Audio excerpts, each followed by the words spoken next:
Better Human Podcast. We're here to talk about the fact that people suck. I'm your host, Colin Stuckert. I want to help you become a better human so that you can create a ripple effect of betterment around you, to your friends, family, community, future generations, the world, work, and then hopefully we can reverse the trend of shite that's going on in the world today. We need more, better, critically thinking, independent thinking, sovereign, free humans that love freedom. And what I found is humans that love freedom and that believe in things like the Constitution and Bill of Rights are better humans. They think better, they do more, and they're not victim-minded docile sheep, basically, that prop up these consolidated power structures. But that's why we're here. We're here to give you ideas to make yourself better, to challenge you at times. I'm going to say things you're not going to like that's just is what it is, right? And that's good. If you only listen to people that you agree with, you're going to have a rough life. You're going to have fragilities in your life that you can't even foresee right now. The most adaptable strategy, the best strategy for success as a human in a modern environment where information is created every day, like more than a history of the world every day, like more information comes out. The only way to operate in that world is to have an open mind and to constantly challenge yourself, constantly evolve, and to not fall into dogma or into us versus them or tribalism or appeal to authority or any of these other confirmation biases and these attempts to remove dissonance that really overtake our species, because our species and our biology thinks we're living in the wild with like 50 other hunter-gatherers, and that's not the world we live in anymore.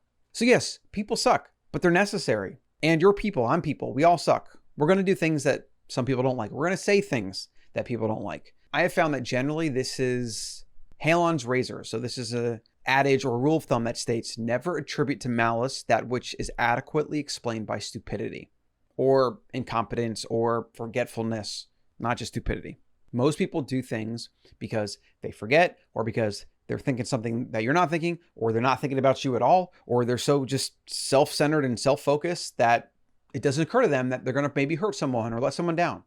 Yet we tend to take it as betrayal or as them actively trying to hurt us or get in our way or whatever. I would probably say like 99% of the time that's not the case. There's like very few actual psychopaths and sociopaths out there. Even a sociopath, they're not a sadist, right? They don't usually get satisfaction out of hurting people. They just don't care if they hurt people because they're so singularly focused on their goals.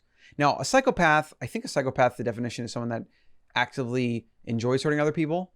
So they definitely have the kind of sadist perspective. But the sociopath is just somebody that is just purely selfish, self-interested, self-centered. They have casualties along the way for sure because their behavior doesn't consider others at all. But we all have sociopathic tendencies because we're selfish humans. We got to do what we got to do. And there's nothing wrong with that. It's life. It's what's going to happen.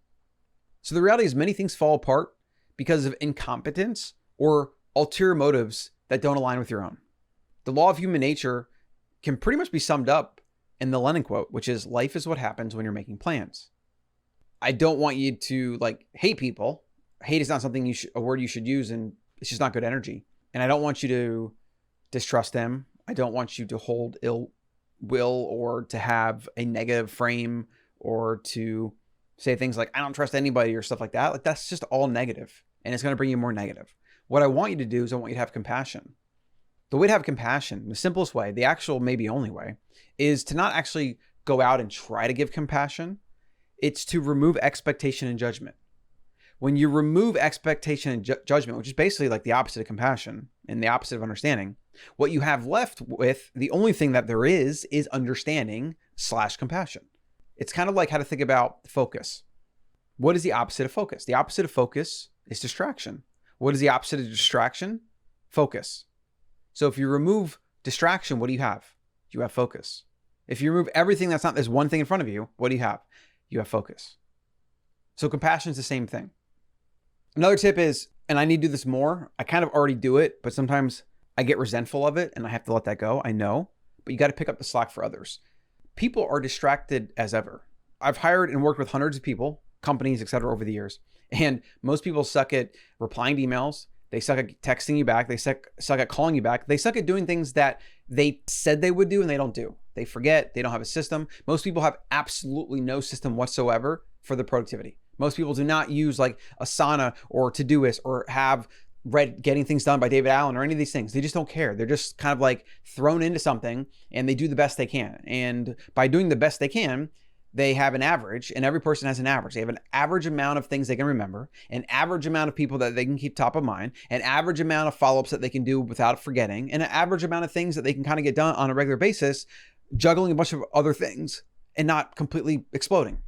They suck at managing themselves, managing their attention, and managing their to-do list. This is just a reality. The internet, technology, all these things that could theoretically make you hyper-focused and hyper-productive actually ends up being a liability for most people, because you have to approach these things and you have to have a strategy, and it's not easy. Like, it's not easy at all. You have to really be committed to it. I feel like even at this point in my life, I've gotten pretty good, but I sometimes wax and wane with my routine, and sometimes I got like change apps and I try to create the perfect system and I don't stick to it. And it's really hard. I've gone through so many spreadsheets and systems, read so many books on this topic. It is not an easy thing. There are some tools that I use, like Boomerang to follow up an email, and Asana and Todoist now. Like, I use those. I also use Notion for storing data. But most people are not good at following up and remember these things because they live in a hyper-distractive environment, and it just is what it is. Humans aren't equipped to deal with this type of stuff, right? So some people tend to be better at it just through natural happenstance or genes, combination of nature and nurture, and some just aren't. Pick up the slack. If somebody doesn't call you when they're supposed to call you back, send them a text, send them an email, call them. The friends and family members that don't call you back as much as they should, call them, text them. Give freely. Drop the expectation. You'll have better relationships, and you won't have to kind of wallow in the negative misery that comes from having expectations of people, because people are going to let you down. And then finally, short tip for today, read up on human psychology. The more you understand human psychology, you understand the people around you, the more you understand yourself. The better control you have of yourself, which is really the only thing that matters. If you can control yourself, you can control reality. And most people default to responding to the environment and responding to the things that happen or don't happen and responding to other people rather than taking agency and ownership. When you realize that there is no actual anything outside of yourself, even just your eyes and ears that are perceiving without your brain or without those senses, to you, it wouldn't exist. You could even say walking around on a daily basis, reality is just an illusion. It's just a interpretation of signals that go into this meat sack and this brain sack that's in our head. The secret is you have control over it. You control where you direct your attention. And then even more importantly, the most important thing, the foundational secret of human anything, is you control your interpretation of these signals. When somebody does something or doesn't do something, or something happens to you, something tragic, something great, whatever, you have a story you tell yourself. It's an interpretation of external stimuli. When you realize you can control that, and then that you should, if you actually want to have control of your life, it's a complete and utter game changer. It changes everything. So yes, people suck, but really this is a lesson about you let them suck. When you accept agency and when you truly understand that everything is choice and it's your choice, then you get the ultimate power to dictate life. And then you can realize that people are actually great, because they're not going to be perfect, but you're not perfect. So what are you even talking about? Why is perfect even entering your vocabulary? Then you can be compassionate. Then you can be understanding. And then you can give without expectation, and your relationships will get better. People will actually start following up with you more. Like, you'll get all the things you want, but if you come at it from an expectation perspective, you'll actually get them less. So by dropping expectation in this weird paradoxical way, you get the very things you want, and you get them by giving, and you get them by choosing to just manifest and invest in that kind of energy. So that's going to be it for today. I hope you got some ideas. Maybe somebody you should call today, or use Google Calendar, or look into Getting Things Done, or productivity, or deep work by Cal Newport. Maybe you want to improve your following up and your productivity. Technology is not going anywhere. So if you want to be effective in your relationships and communication and your work, whatever, it's probably something you should invest in. Support the show, wildfoods.co. Better foods and supplements for better humans over at Wild CEO. No, it's not. That's the code. Wild CEO is the code for 15% off. The website is wildfoods.co. And of course, if you're not buying Bitcoin, you need to. Colin.coach/swan. Create a dollar cost average where you can buy daily and it pulls out of your bank account once a month. Some of the cheapest fees I've found for buying Bitcoin, you can dollar cost average in. It's going to be the most important thing you've probably ever done for your financial future, as well as the most important, valuable insurance you've ever bought. So I would highly recommend doing that. And that's going to be for today. Better Human newsletter over at Colin.coach.